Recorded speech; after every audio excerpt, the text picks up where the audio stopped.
बरं, त्यानंतर येते नरक चतुर्दशी.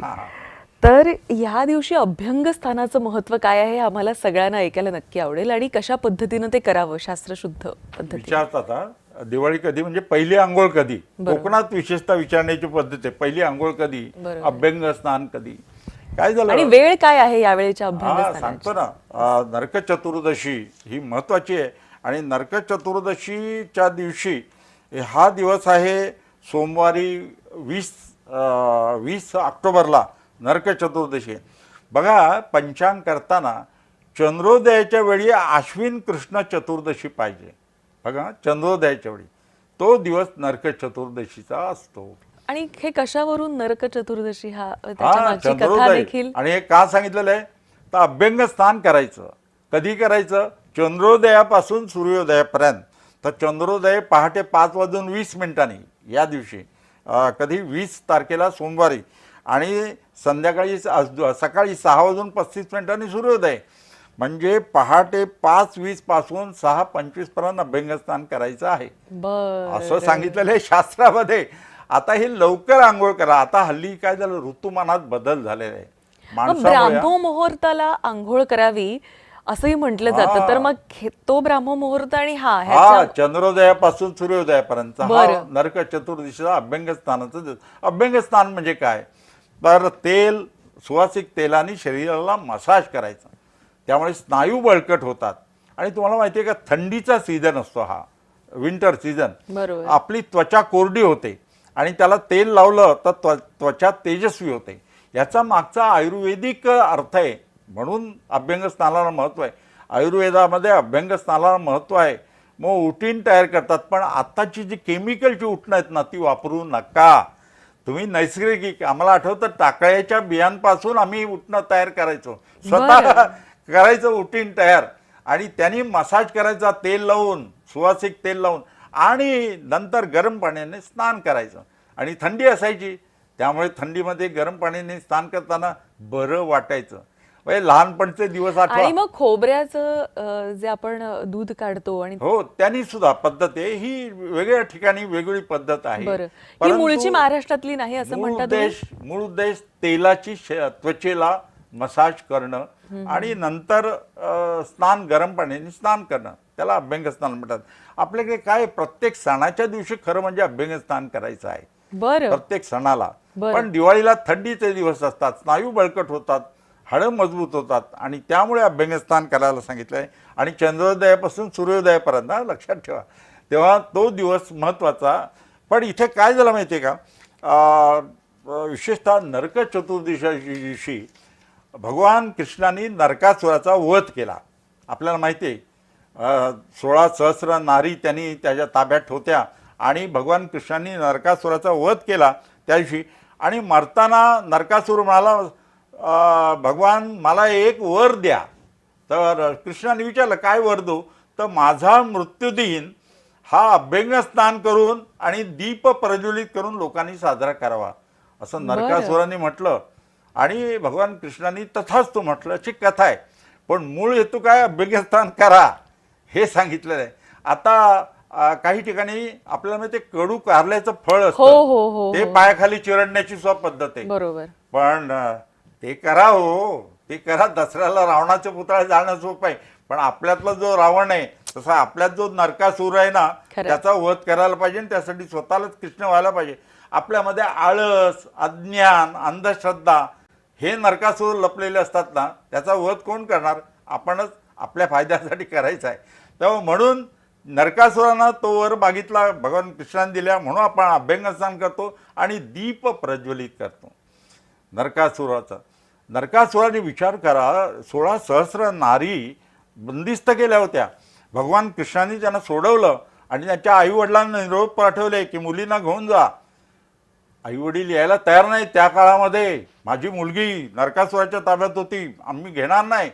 तर भगवान कृष्णाने लक्षात घ्या, समाजात त्यांना प्रतिष्ठा प्राप्त करून देण्यासाठी पतित्व जाहीर केलं. ते पती झाले त्यांचे, 16 सहस्र नारींचे पती म्हणतात ना, त्या अवतारामध्ये त्यांना समाजात प्रतिष्ठा प्राप्त करून दिली आणि त्या मुलींना पोटापाण्याची सोय करून दिली. हे कृष्णाचं काम आहे. बघा, भगवान कृष्णाचं चरित्र आपण वाचतो, पण त्याचे गुण आपल्या अंगी यायला पाहिजे, यासाठी कृष्ण जयंती साजरी करायची असते. तर या दिवशी कृष्णाचे हे गुण आपण लक्षात ठेवलं पाहिजे. आपल्यातला नरकासूर असतो त्याचा वध करायला पाहिजे. आणि या दिवशी आपण गोड पदार्थ जे केलेले असतात, दिवाळी म्हटलं की पहिल्यांदा काय करतो, घर साफ करतो, स्वच्छ करतो आणि पदार्थ करायचे. ते बघा तुम्ही, चकली, चव वेगळी असते. चकली, लाडू, अनारसे, शेव हे पदार्थ दिवाळीलाच करतात. खरं म्हणजे वर्षभर करायला हरकत नाही, पण त्यांच्यातला गोडवा किंवा ते खावेसे हवेसे हे दिवाळीमध्ये अधिक वाटतं. हो, याचं कारण ऋतुप्रधान, ऋतूमध्ये हा सण आलेला आहे. पावसाळ्यात आला असता तर दिवाळी कशी साजरी करणार, म्हणून आपल्याकडे चांद्र सौर पद्धतीचा मेळ घातलेला आहे. म्हणून मीन राशीमध्ये सूर्य असताना ज्या चांद्र महिन्याचा प्रारंभ होतो त्याला चैत्र म्हणायचं. मेष राशीत सूर्य असताना ज्या चांद्र महिन्याचा प्रारंभ होतो त्याला वैशाख म्हणायचं. कधी कधी एका राशीत सूर्य असताना जो चांद्र महिन्याचा प्रारंभ होतो तो पहिला अधिक मास येतो, पुढचा निज मास येतो, ज्येष्ठ महिना अधिक आहे पुढच्या वर्षी. तर ऋतू आणि चांद्रमास यांची सांगड घातली जाते. माझ्याकडे परदेशातून लोक विचारतात, तुम्ही पंचांग चांद्र सौर कसं करता? तर ऋतू हे लक्षात ठेवा, ऋतू हे सूर्यावर अवलंबून आहेत आणि सण हे चंद्रावर अवलंबून आहेत, म्हणून ही सांगड घातली. म्हणून श्रावण महिना पावसाळ्यात येतो आणि दिवाळीसारखा सण, संक्रांतीसारखा सण हा थंडीमध्ये येतात.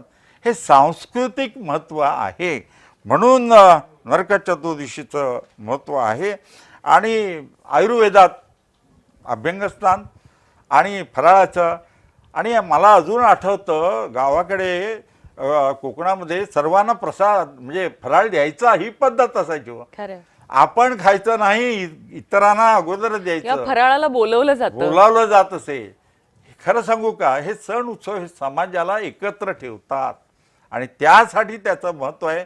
तेव्हा नरक चतुर्दशीला त्या दृष्टीनं हे महत्त्वाचं आहे की अभ्यंग स्नान करणं आणि आस्वाद घेणं फराळाचं. आता अनेक व्हिडिओज मला वाटतं आपण सगळ्यांनी पाहिले असतील की अभ्यंग स्थानाच्या वेळी जसं तुम्ही म्हणालात की आधी सुगंधी तेल आणि उटणं लावून मसाज करायचा असतो आणि त्यानंतर गरम पाण्याने आंघोळ करायची. काही ठिकाणी जसं आम्ही म्हटलं की नारळाचं दूध देखील वापरलं जातं. अनेक लोक त्या दुधामध्ये हल्ली उटणं टाकतात. ह्या सगळ्या पद्धतीकडे तुम्ही कसं पाहता? दाखरूंचं काय मत आहे? खरं सांगू का, बरं, केमिकलचं वापरू नका, नैसर्गिक वापरा. नारळाचं दूध लावा ना, हरकत नाही. पण ही पद्धत मुळात कुठली आहे? ही महाराष्ट्रातली आहे की महाराष्ट्राबाहेरची, म्हणजे साऊथची? किंवा बघा, जिथे नारळाची झाडं आहेत ना तिथे नारळ वापरला जातो. जिथे तांदूळ जास्त पिकतो तिथे तांदूळ वापरला जातो. आता पोहे उदाहरणार्थ, कर्नाटकमध्ये उपवासाला पोहे चालतात, महाराष्ट्रात आपण पोहे खात नाही उपवासाला. हे स्थान परत्वे तो पदार्थ खाल्ला जातो किंवा नैवेद्य दाखवला जातो. जसं गणेश चतुर्थीला मोदक आहेत, नारळ आणि गूळ हे गणपतीला प्रिय, गणपतीला म्हणजे भक्ताला प्रिय. आणि मग ते जे आपल्याला प्रिय आहे ते देवाला द्यायचं, अशी आपल्याकडे प्रथा आहे आणि त्यानुसार ते झाले.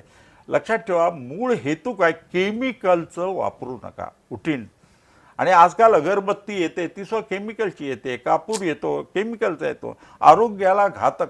आपण इको फ्रेंडली दिवाळी करायची, म्हणजे आपण आपल्या आरोग्यासाठी हे सगळं करतोय, तेव्हा केमिकलचा वापर करायचा नाही, हे महत्त्वाचं आहे. आणि म्हणूनच नरक चतुर्दशीच्या दिवशी आपण जो अभ्यंगस्नान करतो त्या दिवशी केमिकलचं उठण नाही.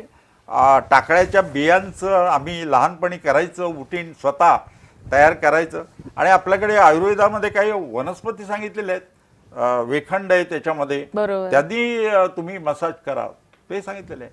आणि या कोष्ठकोळिंजन ते अशा 14 वनस्पती आहेत उठणामध्ये आयुर्वेदिक, त्याच्यामुळे त्वचा तेजस्वी राहते आणि स्नायू बळकट होतात तेलामुळे.